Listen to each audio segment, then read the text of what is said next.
김상현 집사님이 낭독해 주셨는데요.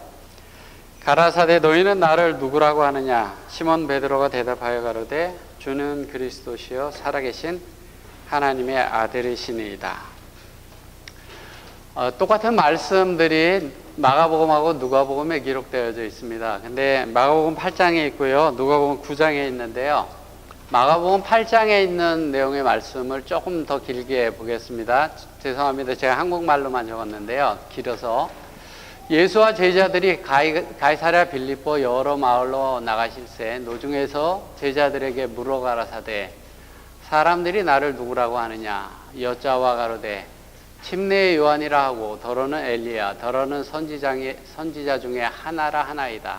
또 물으시되 너희는 나를 누구라고 하느냐? 베드로가 대답하여 가로되 주는 그리스도시니이다 하매 이에 자기의 일을 아무에게도 말하지 말라 경계하시고 인자가 많은 고난을 받고 장로들과 대제사장들과 서기관들에게 버림받아 죽임을 당하고 사흘 만에 살아나야 할 것을 비로소 저희에게 가르치시되 드러내놓고 이 말씀을 하시니 베드로가 예수를 붙들고 가나매 예수께서 돌이키사 제자들을 보시며 베드로를 꾸짖어 가라사대 사단아 내 뒤로 물러가라. 내가 하나님의 일을 생각하지 아니하고 도리어 사람의 일을 생각하는도다 하시고.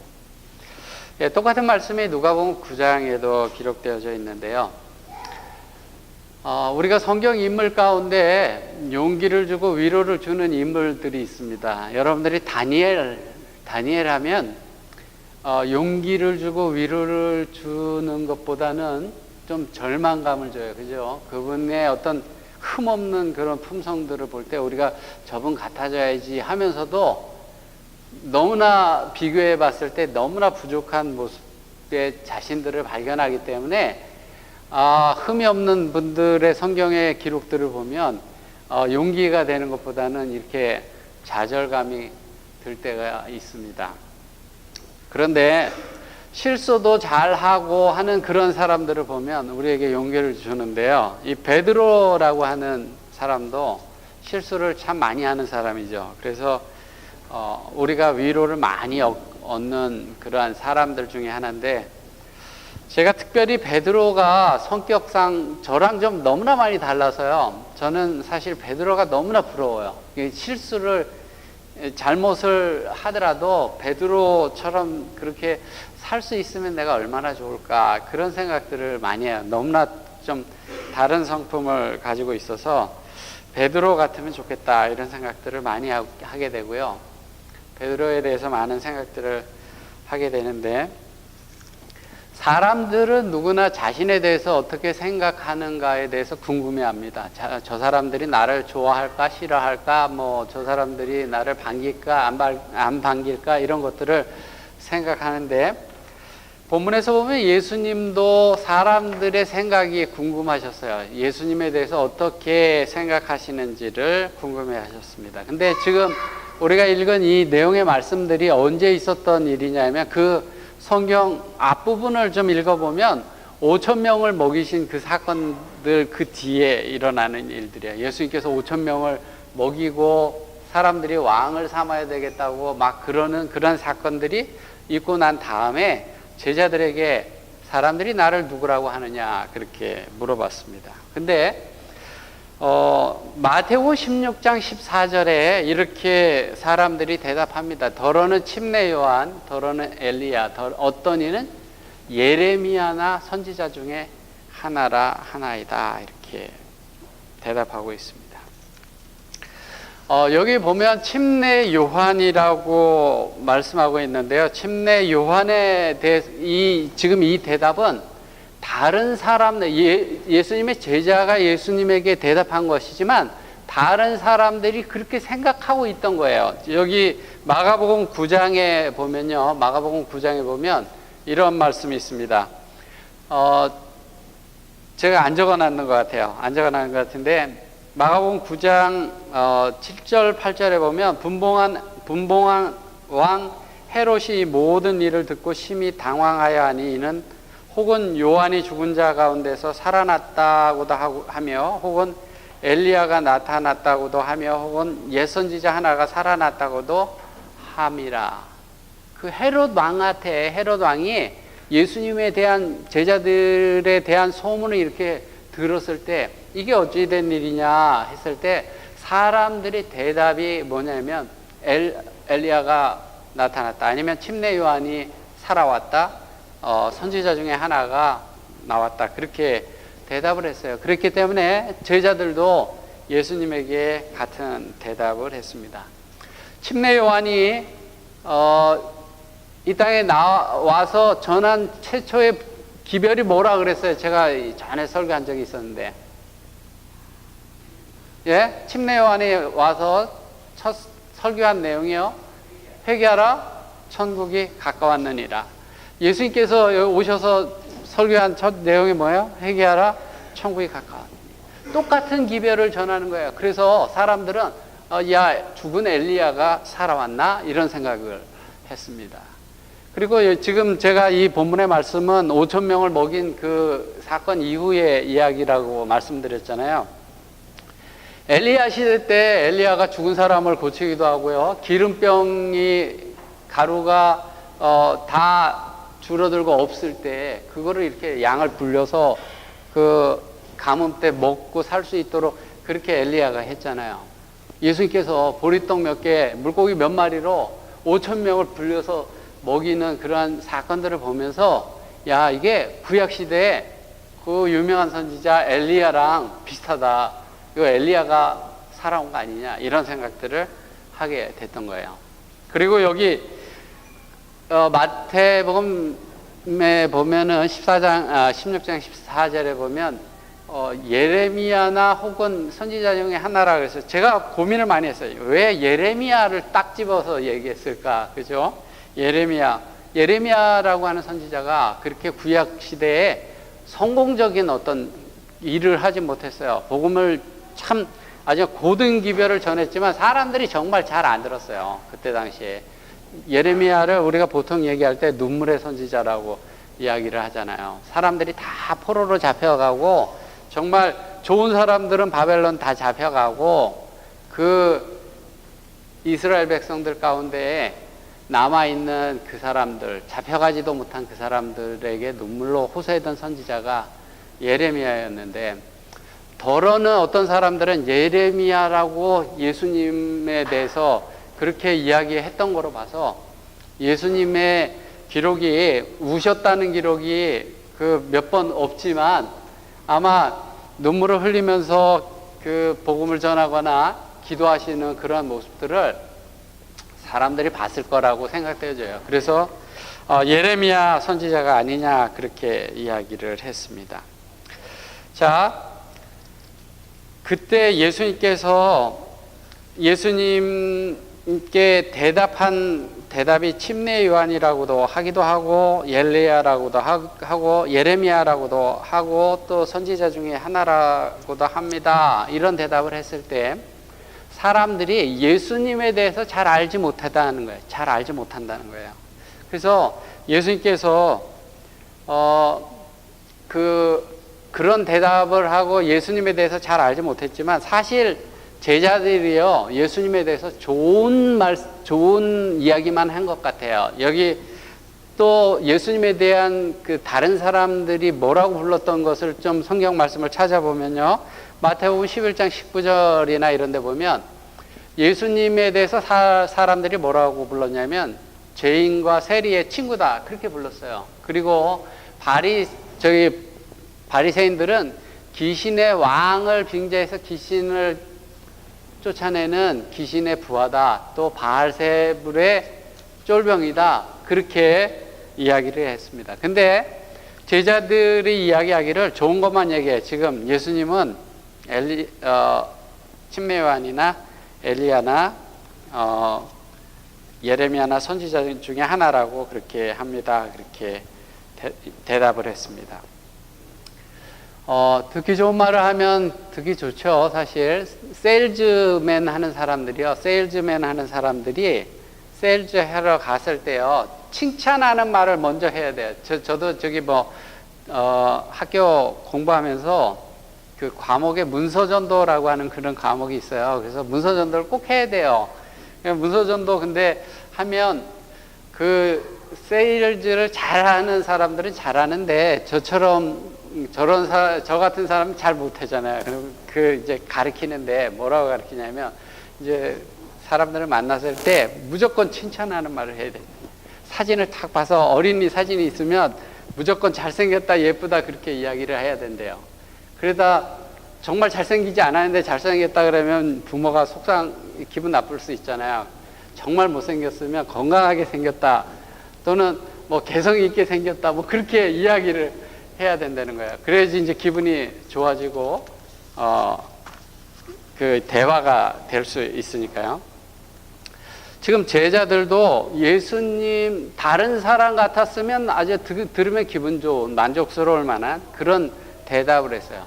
그 이스라엘 역사상에서 그 정말 훌륭했던 그 인물들을 이야기하면서 그 사람 같습니다 그렇게 이야기를 했습니다. 그때 예수님께서 제자들에게 한 말씀이 뭐냐면 사람들은 그렇게 대답하는데 너는 나를 누구라고 생각하느냐 그렇게 물어봤습니다. 예수님의 관심은요 다른 사람들이 예수님에 대해서 누구라고 말씀하는 것에 대해서 관심이 있는 것이 아니라 하나님의 백성이라고 하는 사람이 예수님에 대해서 뭐라고 말씀하시는가에 관심이 있으세요. 여러분들 단체 사진 이렇게 확 찍으면 누구 얼굴만 쫙 나와요. 단체 사진 찍으면 만약에 우리 교인 단체 사진을 딱 찍었다 그러면 사진을 보면 저기 누가 잘생겼구나 누가 잘 나왔구나 그렇게 해요. 딱 보면 누구부터 찾아요? 자기 얼굴부터 찾잖아요. 그죠? 자기 얼굴부터 찾아서 자기 얼굴 잘 나왔으면은 어떤 집사님이 눈 감고 찍고 눈 감았다 뜨다가 이상하게 나왔어도 사진 잘 나왔다 그래. 자기 잘 나왔으면 자기에 집중해서 그렇게 보게 됩니다. 그죠? 예수님께서는 뭐라고 말씀하시냐면 다른 사람이 나를 누구라고 하는 거에 대해서 내가 관심이 있는 것이 아니라 너가 누구라고 하는 거에 대해서 내가 관심이 있다. 누구라고 하느냐 물어봤습니다. 미안한 얘기지만 소돔과 고모라 성 그 멸망하는 이야기 우리가 뭐 교회 많이 다녔으니까 다 알잖아요. 그때 예수님께 하나님은 그랬어요. 믿는 사람 10명 있으면은 그 성 지키겠다 그렇게 말씀했습니다. 정말 미안한 얘기지만 하나님은 믿는 사람 10명이 있느냐 없느냐 거기 관심이 있었던 거예요. 믿는 사람에 관심이 있었던 것입니다. 오늘 예수님께서 관심 있는 것은요 세상 사람들이 예수님을 누구라고 하는 것 그거에 대해서 관심이 있으신 것이 아니라 믿노라고 하는 내가 정말 예수님을 누구라고 하는가 어떻게 고백하는가에 예수님께서 관심이 있으시다라고 하는 사실이에요. 베드로가 뭐라고 대답했죠? 베드로가 마태복음 16장 16절에 주는 그리스도여 살아계신 하나님의 아들이시니이다. 베드로가 대답하여 가로되 주는 그리스도시니이다. 하나님의 그리스도시니이다. 그렇게 대답했습니다. 저 대답이 아무것도 아닌 것 같이 생각되어지죠. 저 대답이 그냥 보통 하는 것처럼 생각되어지는데 제가 말씀을 준비하면서 많은 생각들을 했는데요. 저 대답은 정말 그때 당시에 나오기 힘든 대답이에요. 그 그리스도라고 하는 메시아라고 하는 그 사람을 기다리는 유대인으로서 저 대답이 그렇게 쉽게 나올 수 있는 그런 대답은 아니었어요. 근데 시대 소망에는 그렇게 이야기를 합니다. 그런 대답을 했지만 베드로는 12 제자의 믿음을 대변했는데 제자들이 그리스도의 사명을 이해하려면 아직도 많은 시간이 필요했다 그랬어요. 이해는 다 못하고 있었습니다. 메시아의 유대인들이 기다리는 메시아는요 우리가 생각하는 메시아랑 다릅니다. 지금 오늘날 유대인들이 성경을 가지고 있고 그렇지만 예수님을 메시아로 받아들인 사람이 너무나 작아요. 그 사람들을 메시아닉 주라 그러잖아요. 그 메시아닉 주라는 사람들은 유대인이면서 예수님을 메시아로 받아들인 사람을 메시아닉 주라 그래요. 근데 그냥 유대교를 가지고 있는 유대인들이 너무나 많아요. 성경책, 성경 말씀 그렇게 들려지더라도 그 사람들은 예수님이 메시아가 아니다. 예수님이 그리스도가 아니다. 그렇게 생각하는 거예요.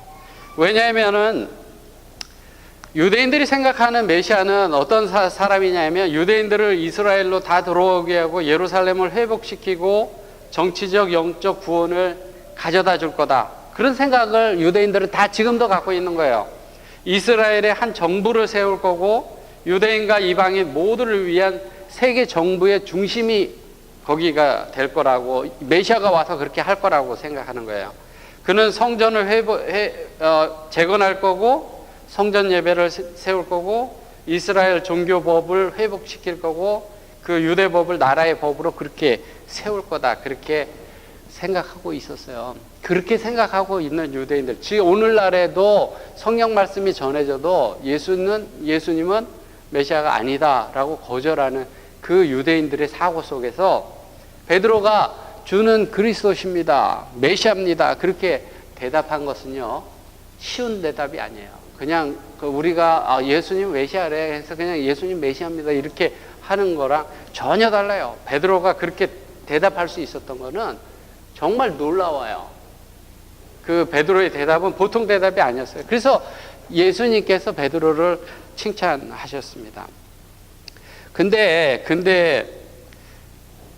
베드로가 예수님에 대해서 완전히 이해하고 그렇게 대답했냐? 그러지 못했어요. 완전히 이해하고 그렇게 대답하지 못했습니다. 그 나중에 보면 우리가 마가복음 읽어봤지만 그 뒤에 금방 사단아 물러가라라는 그런 이야기를 베드로가 듣게 되잖아요. 그래서 베드로가 정말 완전하게 이해하지는 못했지만 그는 예수님에 대해서 주는 그리스도십니다, 살아계신 하나님의 아들이십니다, 그렇게 고백을 했습니다. 그 고백을 듣고 예수님께서 기뻐하셨는데요. 그 뒤에 이제 그 31절에 보면요, 마가복음 31절에 보면 이렇게 말씀하셨습니다. 인자가 많은 고난을 받고 장로들과 대제사장들과 서기관들에게 버림받아 죽임을 당하고 사흘 만에 살아나야 하리라 할 것을 비로소 저희에게 가르쳐 줬다, 그렇게 말씀하고 있습니다. 그때서 이제 예수님께서 가르치시는데 내가 이런 일을 해야 될 거다, 그렇게 말씀하셨어요. 베드로의 고백을 들으신 후에 예수님께서 그렇게 말씀하셨는데요. 저 말씀을 듣고 베드로는 충격을 받았어요. 왜냐하면 메시아가 저렇게 해서는 안 되는 거거든요. 유대인들이 이사야 53장에 기록되어져 있는 고난받는 메시아에 대한 그 이해가 없어요. 많이 갖고 있지 않았어요. 메시아는 고난받는 종이 아니야. 메시아는 왕으로서 나와서 다스리고 회복시키는 그런 왕이지, 고난받고 죽고 그런 사람이 메시아라는 개념이 그 사람들에게 별로 없었던 거예요. 근데 예수님께서 내가 고난받고 죽어야 된다, 그렇게 말씀하셨습니다. 저것이 온 세상을 정복하고 온 세상의 왕이 되는 것임을 예수님은 아셨지만 제자들은 알지 못했습니다. 요한계시록 5장 12절에 이런 말씀이 있어요. 요한계시록 5장 12절에 큰 음성으로 가로되 죽임을 당하신 어린 양이 누구죠? 예수님이죠, 그죠? 죽임을 당하신 어린 양이 능력과 부와 지혜와 힘과 존귀와 영광과 찬송을 받으시기에 합당하니라. 예, 돌아가셨어요. 어린 양으로 돌아가셨어요. 사람들이 봤을 땐 별로 힘 없어 보여요. 그렇지만 그분이 온 천지에서 영광과 찬송을 받으시기에 합당하다라고, 메시아로서 그러한 일을 해야 한다라고 하는 사실을 예수님께서 이제 제자들에게 가르쳐 주셨지만 제자들 마음에는 그게 없었어요. 그래서 16장 22절에 보면 이렇게 베드로가 고백합니다. 베드로가 예수를 붙들고 간하여 가로되, 저 간하여라고 하는 말을 사전 찾아보면요, 에피키마오라는 단어를 썼어요. 근데 그 단어의 뜻이 뭐냐면 꾸짖다, 비난하다, 견책하다라고 하는 그런 의미를 가지고 있습니다. 주여 그리 마옵소서 이 일이 결코 주에게 미치지 아니하리이다. 한국말 성경을 읽으면 가나여 가로되 주여 좀 부드럽게 해서 그 말을 들으시고 다시 베드로에게 말씀하시는 것을 한국말로 성경에 저렇게 번역했습니다. 예수께서 돌이키사 제자들을 보시며 베드로를 꾸짖어 가라사대 사단아 내 뒤로 물러가라. 저 꾸짖어라고 하는 말이나 저 가나여라고 하는 말이랑 똑같은 말을 썼어요. 그러니까 베드로가 예수님을 꾸짖으면서 무슨 말을 하는 겁니까? 메시아가 죽는다니요. 달려 죽는다니요. 나는 당신을 메시아로 생각하는데 절대 그럴 수 없습니다 하고 꾸짖었다는 거예요. 사극에 보면 여러분들 사극 가끔 보죠. 여기 한국에 계시면서 왕이 뭘 하려고 그러면 부하들이 그러시면 아니 되옵니다 그러죠. 그럼 왕도 하기 힘들어요. 왕이 뭘 하려고 그러면 부하들이 통촉하옵소서 그러시면 아니 되옵니다. 예? 저희를 뭐 어떻게 죽여달라고 그러고 뭐 버려달라고 어떻게 할 수가 없어요. 그죠? 대통령도 오늘날 대통령도 그래요. 뭘 하려고 그러면 사람들이 안 됩니다 그러면 잘 하기가 어려운데요. 예수님께서 십자가에 달려 돌아가실 것에 대해서 말씀하셨을 때 베드로가 안 됩니다 그러시면 아니 됩니다 그렇게 이야기를 했습니다.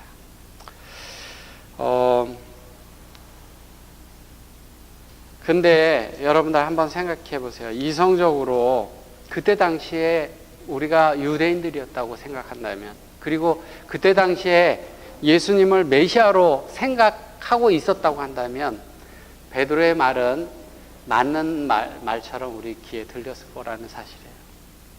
베드로가 틀린 얘기를 하고 있는 게 아니에요. 메시아가 고난당하고 죽는다는 거는 이해가 되지 않는 거야. 그러면 메시아가 아닌 거예요. 지금 예수님께서 그렇게 돌아가셨기 때문에 유대인들은 예수님을 메시아로 받아들일 수 없다는 거예요. 예수님이 메시아 아니라는 거예요. 그때 당시에도 그런 사고를 가지고 있는데 베드로가 그러시면 안 됩니다 그렇게 얘기했을 때 이성적으로 베드로의 말이 맞는 듯 하다라고 하는 것입니다.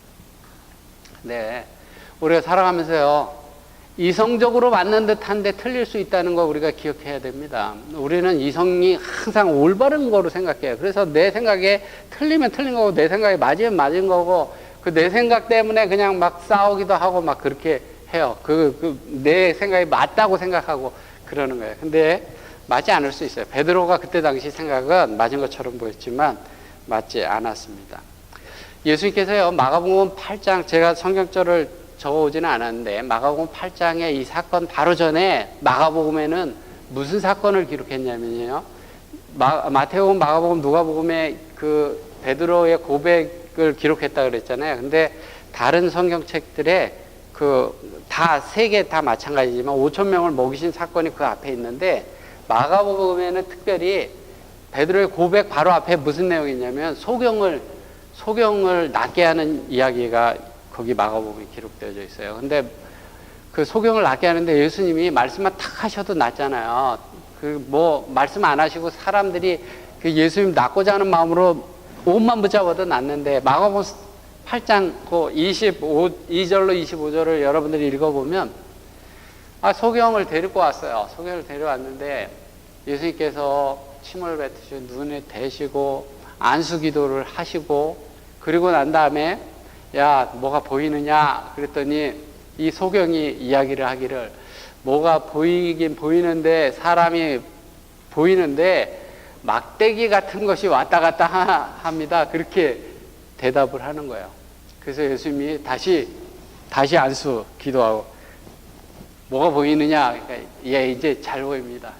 자, 예수님이 능력이 조금 없어졌었어요. 마태복음 8장 그 22절부터 보면 능력이 조금 없어져갖고 한 번 기도해갖고 안 나. 이 반쯤 낫고 다시 기도해야지 낫어요.